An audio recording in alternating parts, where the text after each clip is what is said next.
Bien, antes que el gobierno le dé explicaciones al Fondo Monetario Internacional, le tiene que dar explicaciones a la sociedad argentina sobre dos cosas. Primero, este dato que lo descubrió, lo investigó el periodista Diego Cabot, que resulta que el Estado le dedica 6 veces más de recursos públicos a los subsidios para las tarifas que a la salud, en medio de una pandemia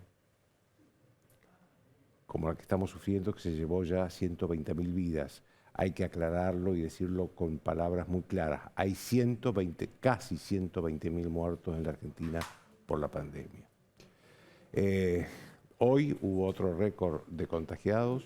Hoy la Unión Europea sacó a la Argentina como país seguro, de la lista de los países seguros, en las que, bueno, estuvimos bien acompañados, porque también sacó a Australia y a Canadá, pero sin embargo siguieron en la lista como países seguros Chile, Perú, Uruguay. Argentina salió. En medio de eso nosotros le dedicamos más recursos a los subsidios para el consumo de energía, que es para todo el mundo, no solo para los sectores más pobres, y menos recursos, 6 veces menos a la salud.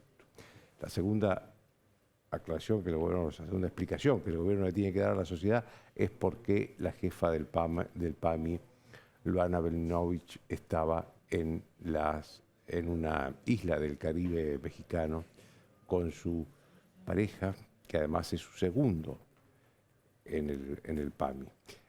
Yo nunca me interesa meterme en la vida privada de nadie. La señora Bolinovich tiene el derecho de tener la pareja que quiera, pero me preocupa que el número uno o la número uno y la número dos de un organismo tan importante como el PAMI sean pareja. Eso sí me preocupa, porque ya estamos hablando de la administración de recursos públicos muy importante.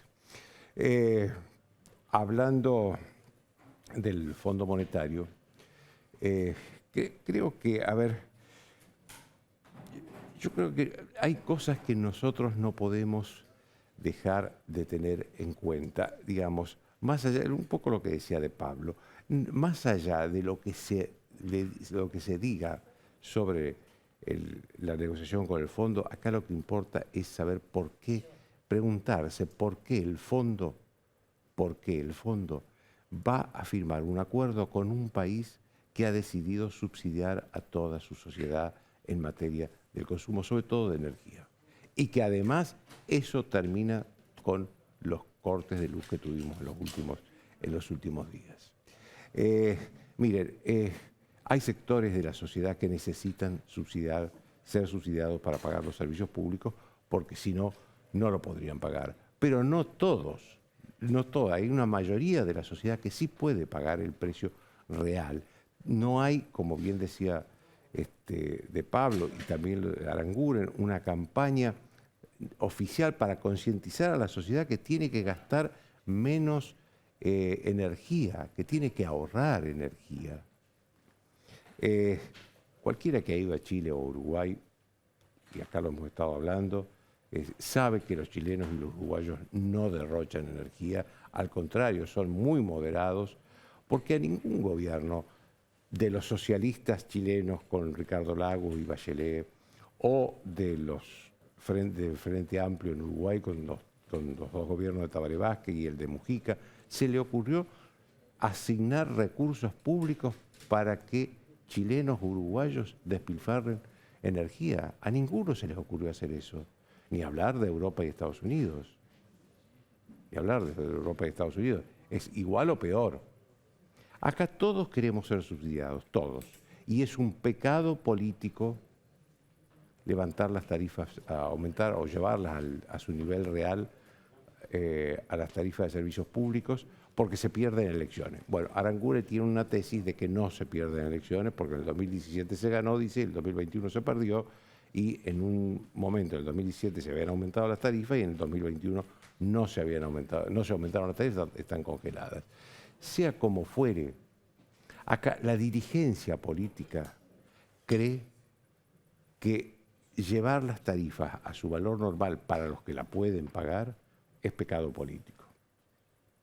Y yo creo que hay también una responsabilidad de la sociedad en esto, porque es la sociedad la que empuja a la dirigencia política a creer este error, a creer en este error. De hecho, hay mucha gente que todavía, gran parte de la sociedad, que todavía cree que Macri hizo mal en levantar las tarifas, en aumentar las tarifas de servicios públicos. Entonces, todos queremos ser subsidiados, queremos vivir en un gran subsidio.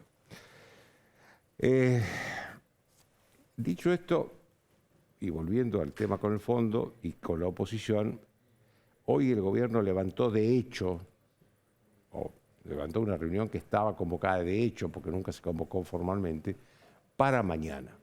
Yo supongo que estaba convocada por alguien, porque no puedo suponer que la oposición dijo, mañana vamos a pasar por el martes, vamos a pasar por el gobierno para que nos cuente qué pasa con el fondo. Supongo que esas cosas no pasan, ¿no?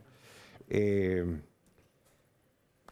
es lo que lo llevó al gobierno a mandarle un mensaje a través de Sergio Massa vía Gerardo Morales, que es su amigo, para que, diciéndole que mañana podía haber una reunión, después empezaron las discusiones, iba a ser en el Congreso o en el Ministerio de Economía, y de pronto ni siquiera le invitó. No le llegó ninguna invitación a la oposición, ninguna. Es un desaire, es un ninguneo a la oposición. Es un ninguneo a la oposición. A todo esto, como hablábamos con De Pablo, nunca en la historia de la relación con el Fondo Monetario, el gobierno mandó los acuerdos con el fondo al Congreso. Esta es una creación de Alberto Fernández. Por lo general, la relación con el fondo era de Poder Ejecutivo y el Fondo Monetario. No había Congreso. Ahora hay Congreso. Por lo tanto, hay que hacer algunas precisiones. Primero, si va a ser el Congreso el que va a tener que aprobar el acuerdo con el fondo, entonces las negociaciones con la oposición tienen que hacerse en el Congreso, porque ahí están los señores de la oposición que van a votar por sí o por no. Segunda precisión que tiene que hacerse es que la carta de intención, ustedes saben que siempre que hay una negociación con el Fondo Monetario, termina con una carta de intención que el gobierno le envía al Fondo Monetario, y como bien explicaba De Pablo, eso tiene que pasar por la directora general, por el staff, la directora general y después por el directorio. Bien, esa carta de intención tiene que ser redactada por el gobierno. Yo no recuerdo ningún momento de la historia argentina, de más de 60 años de relación con el fondo, ni de ninguna relación de ningún país con el fondo, que la oposición haya redactado la carta de intención. No sé qué le está pidiendo el gobierno entonces a la oposición. Y tercero, me parece importante para tener la carta de intención, el gobierno tiene que tener antes un plan económico. Y me parece que eso es lo que falta. No hay plan económico. Yo creo que en este contexto vamos camino a que en pocas semanas más vamos a estar en default con el Fondo Monetario y con el Club de París. Si no hay un milagro en el medio, que no creo que lo consiga el presidente Alberto Fernández, porque el presidente Alberto Fernández va a Rusia a verse con Putin, que está en un momento de mucha tensión con toda Europa y Estados Unidos, que son los que realmente pueden ayudar en el Fondo Monetario Internacional. Irá con la idea, digo yo, de pedirle un crédito a Putin. Imposible que se lo dé Putin.